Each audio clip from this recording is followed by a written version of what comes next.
Elijah Rivers had always known what it felt like to be invisible. Sitting by the window in his grade 6 classroom, he had grown used to being overlooked, his presence acknowledged only when necessary.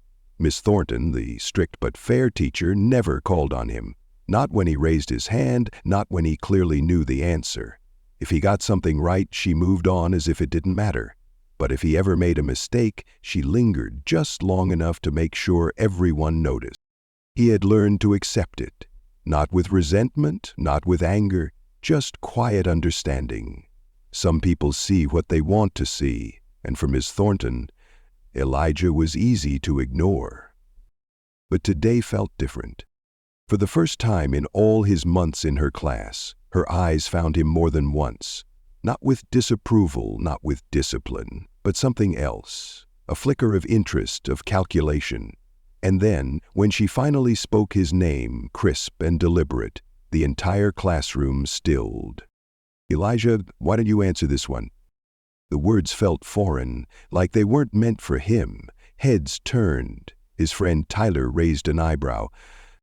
Elijah blinked, sat up straighter, and read the question on the board. The answer came easily. He spoke clearly, his voice steady, his facts precise. Miss Thornton nodded slowly. "Not bad." It should have been nothing, just a small moment in an ordinary school day. But it wasn't. Because for the first time, the teacher who had always looked past him was finally looking at him. And Elijah had the distinct feeling that something was about to change.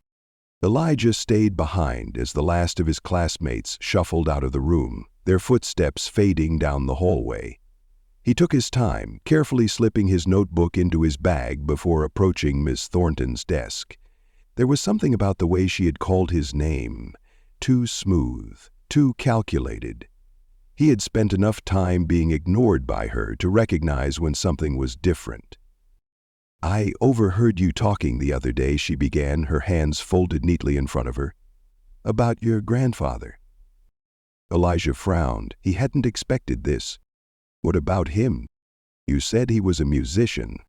There was something in her tone, something that made the air between them feel heavier. He hesitated before nodding. "Yeah, he was a pianist, played jazz." A slow smile curled at the corners of Miss Thornton's lips, but it wasn't the warm kind. It was a knowing smirk, a calculated expression, as if she had already decided something about him. "Interesting," she said, leaning back in her chair. "You must have picked up a thing or two." Elijah held her gaze, cautious. "A little," he admitted. Her smirk widened slightly. "Good to know." The bell rang, signaling the end of their conversation, or so he thought. "Tomorrow," she continued, stopping him just as he turned toward the door, "let's see what you've got." Elijah paused, glancing over his shoulder. "What?" She gestured toward the old upright piano in the back of the room, its keys collecting dust. "You'll play something for the class." The remaining students near the doorway turned to watch, their interest suddenly piqued. Elijah's chest tightened. He studied her face carefully, searching for any sign of encouragement, but there was none. This wasn't about music. This wasn't about celebrating talent. It was a test. She wanted him to stumble, to embarrass himself in front of everyone. Elijah knew that tone. It wasn't curiosity, it wasn't support. It was a setup, a challenge wrapped in the illusion of an opportunity. And he wasn't about to back down. Elijah barely slept that night. He lay awake, staring at the ceiling, his mind replaying every word Miss Thornton had said. "Tomorrow, let's see what you've got." The words weren't an invitation, they were a trap. She wasn't offering him a chance to shine, she was expecting him to fail. He could picture it already. The moment he sat at that old piano, the quiet snickers, the barely hidden smirks. He could feel the weight of their stares, waiting for him to fumble, to play a wrong note, to confirm whatever silent assumptions Miss Thornton had about him. But what she didn't know, what none of them knew, was that Elijah had spent years with his grandfather at the piano, his small hands pressing the keys as his grandfather guided him through blues progressions and jazz scales. He had spent nights listening to old records, his fingers mimicking the rhythms in the air. Music wasn't just something he did, it was part of him. By the time morning came, Elijah wasn't nervous anymore. He wasn't scared. He was ready. The moment Miss Thornton called his name, the room shifted. The air thickened with anticipation. Students leaned forward, waiting for the spectacle. Elijah could feel their doubt, their amusement, the way they expected him to falter. But he didn't. He ran his fingers over the keys, inhaled deeply, and played. Not timid, not uncertain. With confidence, with purpose, with the kind of skill that made the room fall silent. And for the first time, Elijah wasn't invisible. They weren't just looking at him. They were seeing him.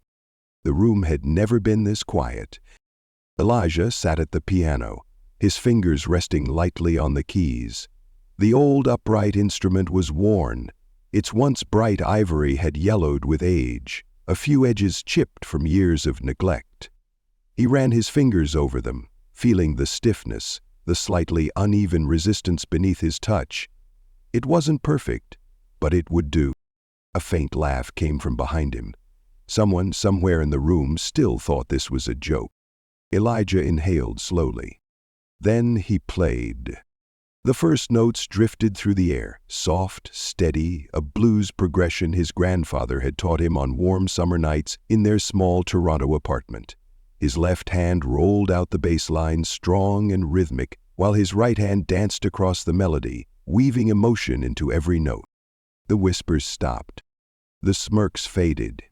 Even Miss Thornton, who had stood with her arms crossed, watching with quiet amusement, now wore a different expression.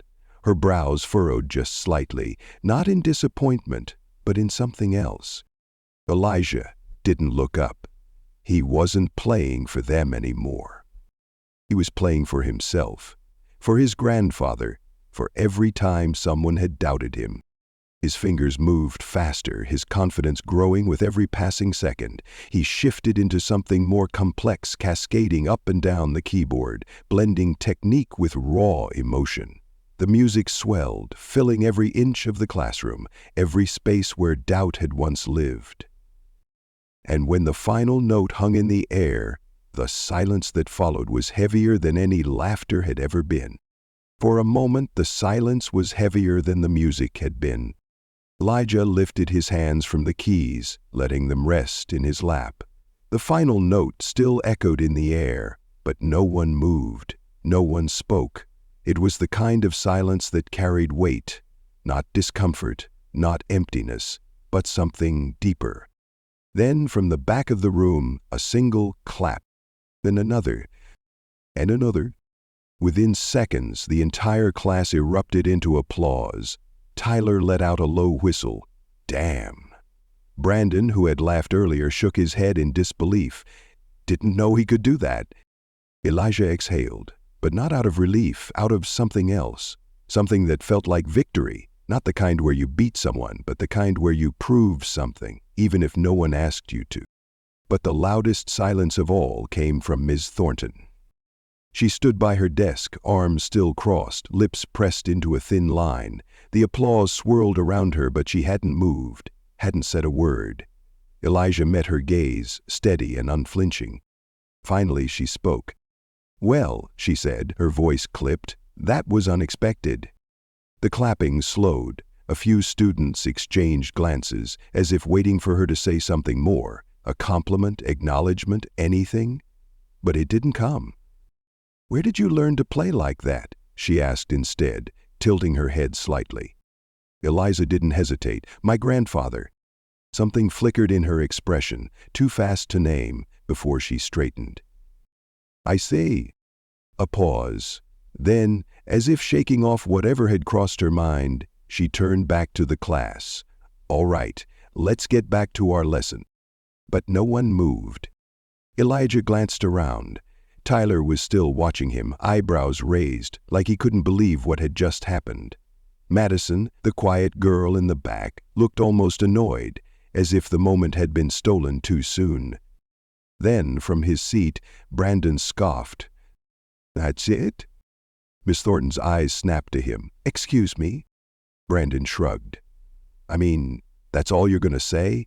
He just played like," he gestured vaguely, "like something you hear on TV, and you're just going to move on?" A few heads nodded in agreement. Miss Thornton's mouth tightened. "This is a classroom, not a talent show." Elijah took a slow breath, steadying himself. "Ha ha, you didn't think I could play, did you?" Her eyes flickered, just for a second. "That's why you called me up here," he continued. A few murmurs rippled through the room. Miss Thornton let out a slow breath. "I simply gave you an opportunity to share your talent with the class." Elijah shook his head. "No, you didn't." His voice was calm, even. "You thought I'd mess up. That's why you asked." The silence that followed was different this time. Miss Thornton's fingers curled slightly around the edge of her desk. "That's enough, Elijah." But he wasn't done. "You wouldn't have asked Tyler," he said, glancing at his friend, "or Madison, or Brandon, but you asked me. Why?" More whispers. Miss Thornton's jaw tightened. "You're out of line." Elijah met her stare. "I don't think I am." For the first time all year, he didn't immediately do as he was told. He looked around the room, at the classmates who had ignored him, underestimated him, smirked when Miss Thornton called his name. Then, slowly, he stood. And for the first time, Miss Thornton wasn't the one in control of the room. The air in the classroom felt different now. Elijah had returned to his seat, but the energy in the room hadn't settled. Students were still whispering, glancing at him, at Miss Thornton, at each other. It wasn't just about the music anymore. It was about something unspoken, something everyone had felt but never acknowledged until now. Miss Thornton, usually so composed, so in control, looked rattled. Her fingers tapped against the desk, her eyes flickering toward her lesson plan as if she could will the moment away. But it wasn't going away. Brandon leaned back in his chair, arms crossed. "Kind of weird how you don't want to talk about it." Miss Thornton's head snapped up. "Excuse me?" He shrugged. "You made a big deal out of him playing, but now you're acting like it never happened." A few murmurs of agreement rippled through the room. Her grip on her book tightened. "That's enough." But Elijah had seen it.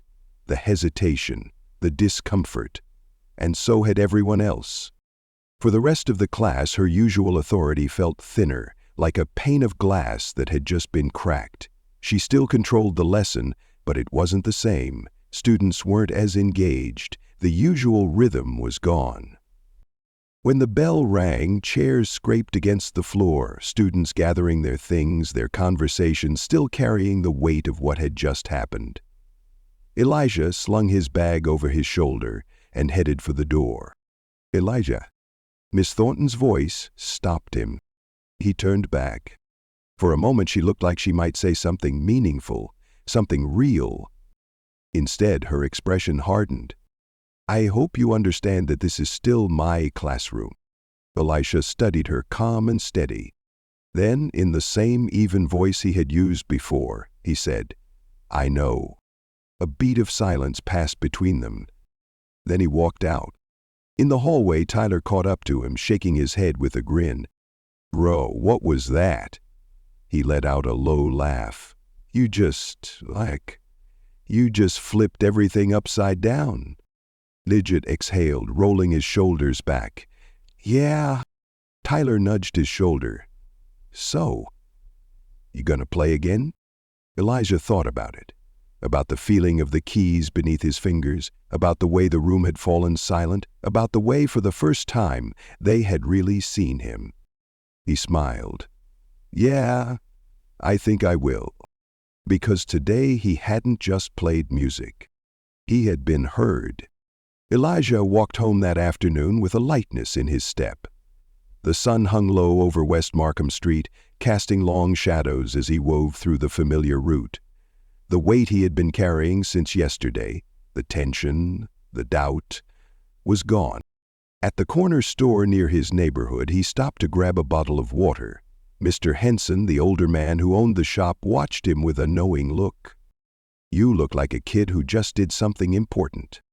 Elijah hesitated for a moment, then smiled. "Maybe I did." By the time he reached home, the smell of fried catfish and cornbread filled the air. His mother was at the stove, humming softly as she flipped a fillet in the pan. "You're home late," she noted, without turning. Elijah dropped his bag by the door and sat at the kitchen table. "Had a long day?" His mother glanced over her shoulder. "Good or bad?" He thought about it, about the way the classroom had fallen silent, the way Miss Thornton had looked at him, the way his classmates had seen him differently, really seen him for the first time. "Good," he said finally. "Really good." She turned off the burner and wiped her hands on a dish towel before sitting across from him. "You want to talk about it?" Elijah nodded, and for the next 15 minutes, he told her everything. She didn't interrupt. She didn't rush him. She just listened. Her expression shifted between concern, pride, and something else. Something softer. Almost sad. When he finished, she exhaled. "Sounds like you made her uncomfortable." Elijah thought for a moment, then nodded. "I think I did." She studied him carefully. "And how do you feel about that?" He didn't have to think long. Like it was supposed to happen.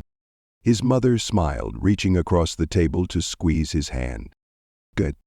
The next day at school, things felt different. Not in a drastic way. Miss Thornton still ran her class the same, still called on the same students, still acted as if nothing had changed. But the energy in the room was different. People saw her differently now, and they saw Elijah differently too. At lunch, students who had never spoken to him before stopped by his table. "Dude, you were insane on that piano," Madison said, shaking her head. Elijah shrugged, taking a bite of his sandwich. "Thanks. How long have you been playing?" "Since I was 5. Tyler let out a laugh, shaking his head. "Man, you've been holding out on us." Elijah smirked. "Guess so." From across the cafeteria, Miss Thornton walked past, tray in hand. Their eyes met briefly. This time, she looked away first. And Elijah? He just kept eating, because he had already said everything he needed to say. Some lessons aren't taught in books. Some moments change the way people see the world, whether they want to or not. Miss Thornton had spent the year looking past Elijah, and in just a few minutes he had made sure she would never do it again. Maybe she would never say it out loud, maybe she would never admit what she had done, what she had assumed, but it didn't matter, because now Elijah knew something that she didn't. When people try to silence you, when they try to underestimate you, the best thing you can do is let your talent speak louder than their doubts. And when you do, they'll have no choice but to listen. Some lessons aren't written in textbooks. Some truths aren't spoken aloud, but they are felt. For months, Elijah Rivers had been just another face in the classroom, present but unseen, bright but ignored. Ms. Thornton had never acknowledged him, never given him the same opportunities she gave others. When he raised his hand, she overlooked it. When he answered correctly, she barely nodded before moving on. When he got something wrong, which was rare, she paused just a little longer, letting the mistake linger. He wasn't oblivious, neither were his classmates. But then, in a moment that should have been insignificant, she called on him. For the first time, she spoke his name, not in curiosity, not in encouragement, but in challenge. And then she set the trap, the piano. She expected him to stumble, to confirm whatever quiet assumption she had made about him. She wanted to make a point, to remind him where he stood.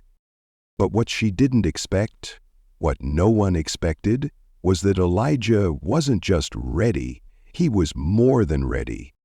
He played, not tentatively, not cautiously, but with a confidence that rewrote the way they saw him. His fingers moved across the keys, weaving melodies that filled the room, pressing into spaces where doubt had once lived. The laughter stopped, the whispers faded, and for the first time, they listened. And Miss Thornton? She didn't have a lesson planned for this. For the first time, she had nothing to say. The next day, she carried on as if nothing had changed. She called on the same students, spoke in the same tone, tried to re-establish the same rhythm. But there was a crack in the foundation now, a shift in the air, because Elijah wasn't invisible anymore. At lunch, students who had never spoken to him before sat at his table. "Dude, that was unreal," one of them said. "How long have you been playing?" "Since I was 5. Tyler shook his head. "Man, you've been holding out on us." Elijah smirked. "Guess so." Across the cafeteria, Ms. Thornton passed by. Their eyes met. And this time, she was the one to look away first. Elijah didn't say anything. He didn't need to, because he had already spoken loud enough. Some lessons aren't taught in books. For months, Elijah Rivers had sat quietly in Miss Thornton's classroom, unnoticed and overlooked. She had never called on him, never given him the same opportunities as others. He wasn't the troublemaker, nor was he the star student. He was simply there. But being ignored can sometimes be louder than being scolded. Then, one day, everything changed. Miss Thornton, with that knowing smirk, called him up to the old upright piano. It wasn't encouragement, it was a challenge, a setup, a quiet test she expected him to fail. But she didn't know Elijah. She didn't know the hours he had spent with his grandfather, learning the way music spoke. So he played. Not cautiously, not hesitantly, but with the confidence of someone who knew he belonged. His fingers danced over the keys, filling every inch of the room with something undeniable, something no one could ignore. The whispers stopped. The laughter faded. And for the first time, they saw him. The next day, Miss Thornton carried on as if nothing had changed, but the students knew better. She knew better. At lunch, classmates who had never spoken to him before sat at his table. "Man, that was crazy," one said. "How long have you been playing?" "Since I was 5. Across the cafeteria, Miss Thornton passed by. Their eyes met. And this time she looked away first. Elijah, he just kept eating, because he had already said everything he needed to say. Life has a way of making people feel invisible. Whether in a crowded room or within familiar circles, there are moments when our voices go unheard, our talents overlooked. But Elijah's story reminds us of something important. The truth has a way of revealing itself, and real talent cannot be ignored forever. For those who have ever been underestimated, dismissed, or overlooked, the best response isn't anger or resentment, it's excellence. When words fail, let actions speak. When doubt lingers, let skill and perseverance shine. This lesson is universal. Whether in youth or later in life, there will always be those who fail to see our worth. But that doesn't mean we stop proving it. Like Elijah at the piano, sometimes the most powerful thing we can do is show up, do what we do best, and let the world listen. For older generations, this message carries even greater weight. Society often forgets the wisdom, experience, and value that come with age. But age does not define relevance. Our actions do. The key is to keep playing, keep speaking, keep showing the world who we are, because the moment we stop believing in our own significance, we let others define it for us.